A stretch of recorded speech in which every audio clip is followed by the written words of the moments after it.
It's May 13th here in Seoul, and I'm Kim Dami. We begin with these stories making the headlines at this hour, starting with the latest on the ongoing war between Israel and Hamas. Israel appears to have no interest in stopping the war in Gaza, with Prime Minister Benjamin Netanyahu saying the fight is only half done and that he has the responsibility to complete the mission. Russian President Vladimir Putin has replaced his defense minister Sergei Shoigu with a civilian who previously served as a first deputy prime minister. Putin cited the need for innovation as being the reason. Making people's lives better with active communication with the public will be the center of the Yoon administration's policies, the presidential office says, as it begins its third year in office this month. Israeli Prime Minister Benjamin Netanyahu said the war between Israel and Hamas will continue as it's only half complete. The U.S. also reiterated concerns over the impact of a full-scale invasion in Rafah. Our Park Kwon starts us off. After more than 7 months of war between Israel and Hamas, Israeli Prime Minister Benjamin Netanyahu delivered a message on Sunday local time that Israel will continue to fight. Keep going until victory, and that's how we will do it. The spirit of the people, with God's help, will continue to lift us up in the faithful challenges that are still ahead of us and that we had in our 76 years of independence. Speaking at a Yad Labanim ceremony for fallen soldiers held in Jerusalem, Netanyahu said that they have completed about half of the war, but also said they are committed to completing the sacred task, as it is the only way to defeat Hamas. On the same day, U.S. Secretary of State Antony Blinken shared his thoughts on a recent report by the State Department on Israel's use of weapons sent by the U.S. after Hamas attacked Israel on October 7th. We don't have double standards. We treat Israel, one of our closest allies and partners, just as we would treat any other country, including in assessing something like international humanitarian law and its compliance with that law. While the report, which was submitted to Congress last Friday, indicated that Israel may have violated international humanitarian law, Blinken highlighted the difficulty of coming to that conclusion during wartime. He also stressed the Biden administration's stance that the U.S. would not support Israel and send weapons if Israel decides to go ahead with a full-scale invasion of Rafah. U.S. National Security Advisor Jake Sullivan spoke with his Israeli counterpart Pattaya Negbi on Sunday, and after Sullivan expressed condolences for Israeli victims of the war, the two spoke about the ironclad U.S. commitment to Israel's security and the defeat of Hamas. While Sullivan also reiterated President Biden's concerns about the potential impact an Israeli military operation would have on the civilian population in the crowded city of Rafah, Negbi confirmed that they have been taking that into account. Park Kwon, Arirang News. The U.S. is doing all it can to stop Israel from staging an all-out assault on Rafah. The Biden administration is now reportedly offering Israel valuable assistance if it holds back. We're joined by Professor Mohamed Aguda for more. Welcome. Happy to be here with you. So the Washington Post reported over the weekend that the assistance includes sensitive intelligence to help Israeli forces pinpoint the location of Hamas leaders, and assistance for Gaza, including shelters, medicines, and food. The U.S. really doesn't want the Rafah offensive to happen, does it? By all means, of course. This is an election year, of course. It's big time for President Biden. The heat is on. We can see this in most of the campuses of major universities in U.S. So the pressure is piling on U.S. The international pressure is piling, and I think U.S. is trying its best to try to stop Israel from continuing its war, and especially going on to an offensive in Rafah, more than what has already been done in the last few days. Definitely. Then is the offer of this information important and actually appealing enough for Israel to be interested in? Will Israel accept the offer? I don't think so. If you look at what President Netanyahu is being saying, I think he reached a point of no return. Israel cannot stop its war right now because whatever goals that it has regarding defeating Hamas, which is, again, understanding what's the meaning of defeat is very hard for anybody. Does that mean killing all the Hamas leaders? Because there are lots of radicals and lots of Hamas officials still out there. So I think President Netanyahu will not be able to stop the war. He's continuing his war. And also the pressure is piling in Israel. It's very, very rough time in Israel. So I think Israel will continue its war, and President Netanyahu will not stop at this moment in time.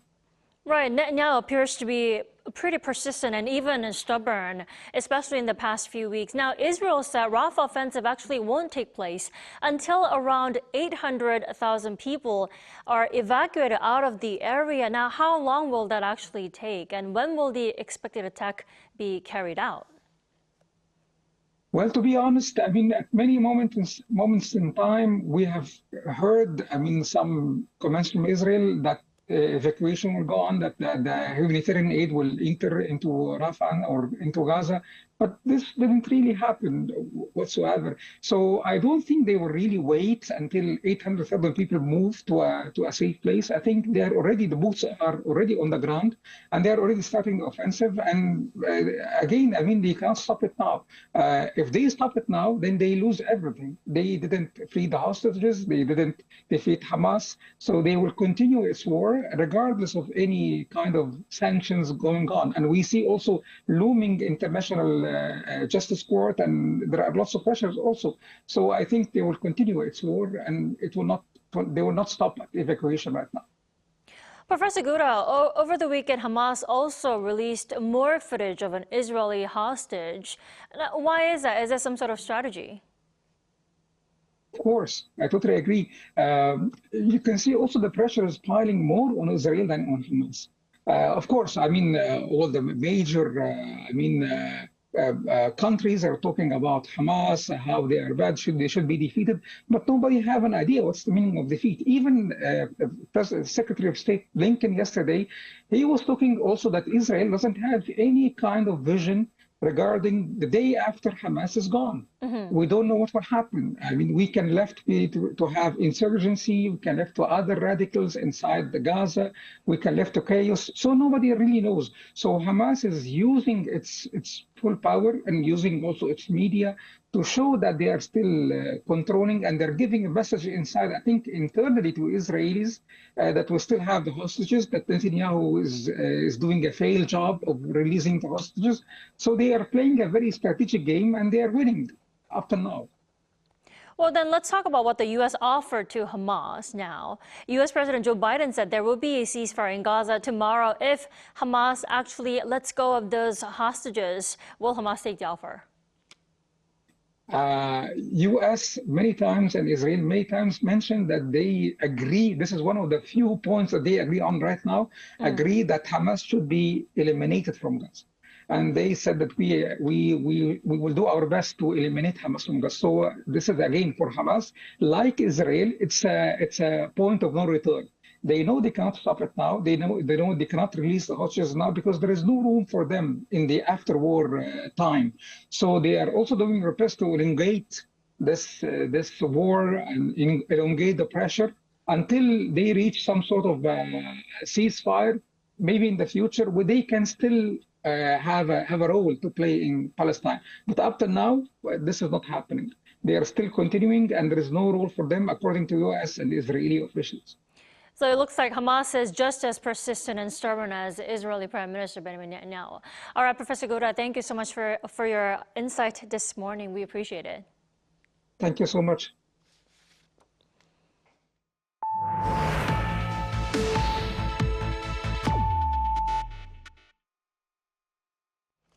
Russian President Vladimir Putin replaced his defense and security chiefs on Sunday as Moscow continues an onslaught against Ukrainian territories. Our Lee Seung-jae has more.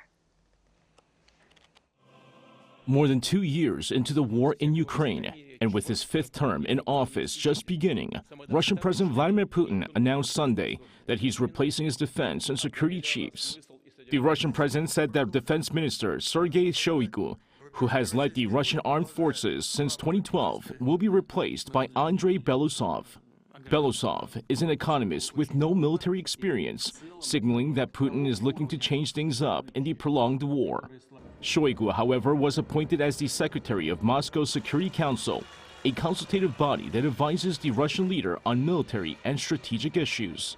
On the other hand, Nikolai Patrushev was dismissed as Putin's intelligence chief, despite being widely considered as one of Putin's closest confidants. Kremlin spokesperson Dmitry Peskov did not elaborate on the former intelligence chief's future, only saying that details will be announced in the coming days. Meanwhile, Russia continues its offensives in Kharkiv for the third day on Sunday, capturing 4 villages in the region, on top of the 5 taken by the Russian military the day before, with Ukraine struggling to defend against a recent Russian onslaught. The governor of Kharkiv says thousands of people have been evacuated from the northern region bordering Russia. Watchers say the latest barrage of attacks may be part of Russia's planned spring offensives. Lee Seung-jae, Arirang News.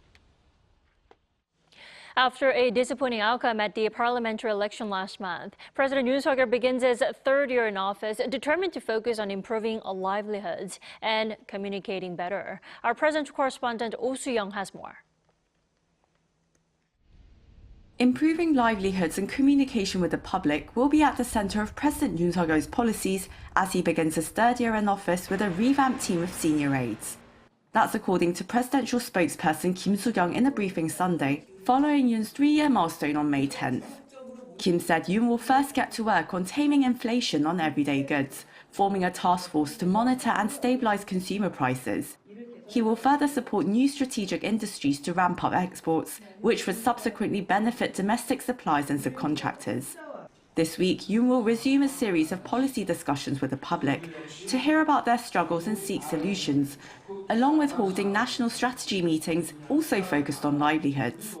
After his ruling People Power Party suffered a heavy defeat in the general election last month, Yoon has pledged to reform his administration's communication and management to become more receptive to public opinion.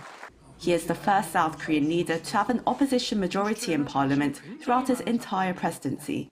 According to Kim, the top office last week completed its reshuffle, forming Yoon's third lineup of senior staff. His new Chief of Staff and Senior Secretary for Political Affairs are aiming to better navigate policy agendas and relations with the National Assembly. Meanwhile, the revived role of Senior Secretary for Civil Affairs aims to help discern public sentiment, while the Senior Secretary for Civil Society will communicate with diverse sectors of society. Noting that the ruling party has also been taking steps towards reform, with a new emergency committee chairman and floor leader in place. Kim said the top office will work closely with the ruling party on policies that meet the public's expectations and bring tangible changes to their lives. Also, as Yoon looks to cooperate with the opposition Democratic Party of Korea, given its hold of 175 seats in the 300-seat assembly, he has initiated a meeting with its leader Lee Jae-myung. But bipartisan clashes have continued in Parliament over a bill the opposition railroaded through on opening a special probe into the death of a Marine last year.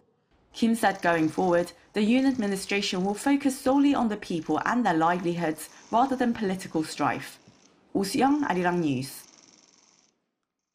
Police in Thailand are hunting for 2 Korean nationals suspected of kidnapping and murdering a South Korean man in Pattaya, following the arrest of a 3rd suspect in South Korea.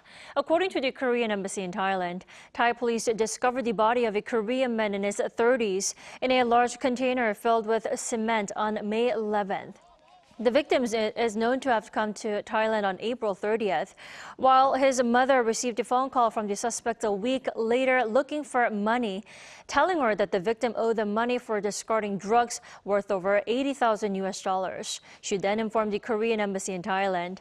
Gyeongnam Police Agency said Monday that one of the suspects, who was known to have returned to Korea, was arrested at his residence on Sunday. Over in Italy, the 2024-2025 Korea-Italy Year of Culture Exchange, which officially began last Saturday, is well underway. Both countries will be engaging in a wide array of cultural programs to strengthen ties and promote mutual understanding. Our culture correspondent Song Yujin has this report. Rome, often referred to as the Eternal City, stands as a cornerstone of Western civilization, boasting centuries-old architectural marvels, art, and beauty. Now picture a traditional Korean dance performance in the heart of this Italian capital. Dancers dressed in hanbok move gracefully to the tunes of traditional Korean music. This is the National Gugak Center's production, The Prince's Dream. So with this opening performance, the Seja Stream here at the Teatro Argentina in Rome, the Korea-Italy era mutual cultural exchange has officially kicked off. The two countries have declared 2024 to 2025 as a year of cultural exchange. This performance tells the tale of a crown prince stepping out of the palace to learn, feel, and understand the lives of his people. Accompanied by traditional music and dances such as Tepungmu, dance to hope for a prosperous world, and Saipurichum, dance to comfort departed souls. This show holds particular significance as we celebrate 140 years of diplomatic relations between Korea and Italy. The Korea-Italy year of cultural exchange was declared by the leaders of the two countries during their summit in Seoul last November to enhance bilateral ties through cultural diplomacy. The project comes in perfect timing, as Korean culture has seen a surge in popularity in Italy over the past several years. The reason why certainly Italians became very interested on Korea drama and etc. Yeah, so COVID plus the widespreading Netflix, and second and third, I would say that students start to become very curious about, they want to know more about Korea beyond what we see. And for this reason, the number of students increase continuously. As part of the initiative, the Culture Ministry will organize exhibitions featuring experienced Korean artists, tourism fairs, and festivals showcasing contemporary dance and cinema in Italy.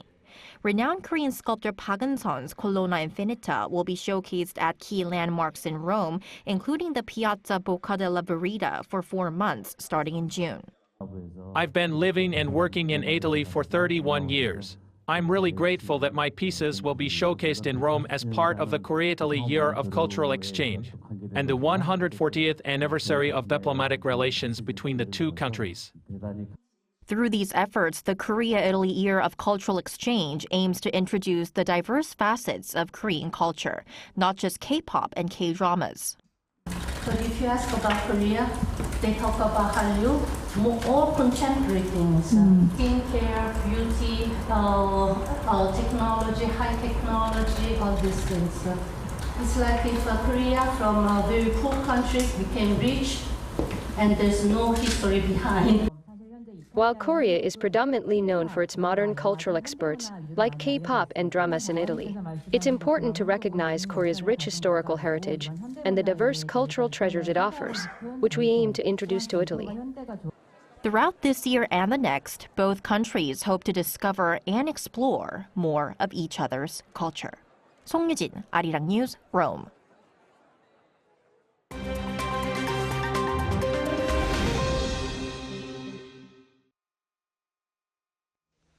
Good morning, I'm Kim Si-young, and now we turn to stories from around the world. We begin today in Canada, which is seeing the season's first major wildfires. Evacuation orders were given out to residents amid air quality warnings across several provinces. As of Sunday morning local time, 40 active fires had burned more than 441,000 acres across Canada. In Western Canada's British Columbia, over 19,000 acres have been burned by Sunday, as firefighters try to control the Parker Lake wildfire, the largest fire in the region. Thousands of residents in British Columbia, including the entire town of Fort Nelson, have been evacuated. In Alberta, residents of Fort McMurray, a regional oil hub, have been asked to prepare for evacuation. The Alberta regional government said there are 2 out-of-control extreme wildfires ongoing, burning over 13,000 acres over the weekend. While Canada's wildfire season typically starts in May and continues through to September, Canadian authorities are preparing for one of the worst wildfire seasons ever, as the warm winter and ongoing drought are expected to exacerbate the fires. Moving over to Afghanistan, the devastating floods in the country's northern Baghlan province have left at least 315 dead and more than 1,600 people injured as of Sunday. Many remain missing, and authorities have declared a state of emergency. The World Food Programme said on Sunday that it is distributing fortified biscuits to survivors of one of the many floods from the past few weeks. The Taliban's Ministry for Refugees said that thousands of homes were damaged and that the floods have killed many livestock in the region. The Taliban's Air Force reportedly dispatched helicopters over the weekend, transporting more than 100 injured civilians to military hospitals. In sports news, Spanish football team Real Madrid has won the title in Spain's top football league, La Liga. Winning the 36th title in the club's history, Real Madrid showed off their trophy on Sunday on a victory bus tour around Spanish capital Madrid before heading to the club's traditional celebration spot, the Cibeles Fountain. Real Madrid captain Jose Ignacio Fernandez Iglesias, known as Nacho, raised the La Liga trophy to thousands of excited fans in Madrid as they celebrated the title, losing just one league game in the entire season. Swiss rapper and singer Nemo won the 2024 edition of the Eurovision Song Contest on Saturday in the Swedish city of Malmö. 24-year-old Nemo won the contest with his mixed-genre drum and bass, opera, rap and rock song called The Code, which is about Nemo's journey as a non-binary person. This year's final round of the feel-good Eurovision contest saw political tensions as large crowds of pro-Palestinian protesters gathered outside of the venue, shouting chants such as Eurovision, united by genocide.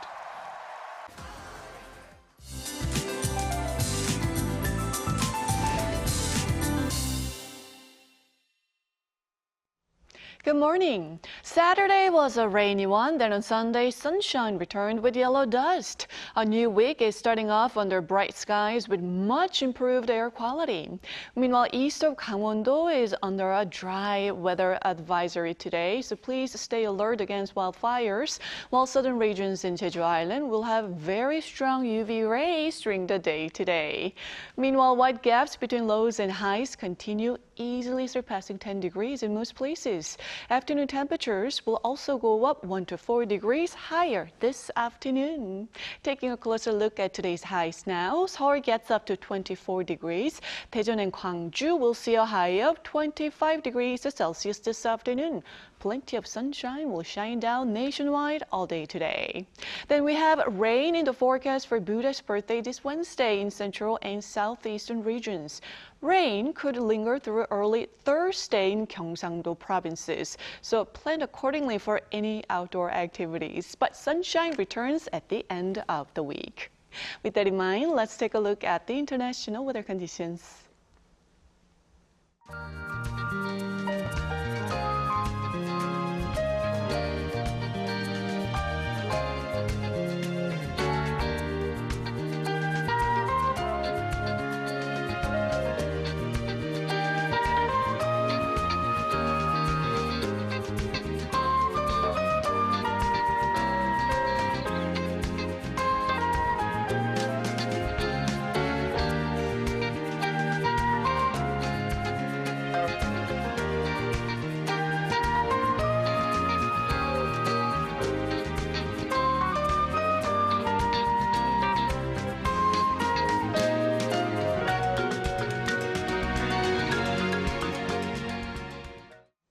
We thank you for watching New Day at Arirang. We'll be back tomorrow for Tuesday's edition at the same time, 9 a.m. Korea time.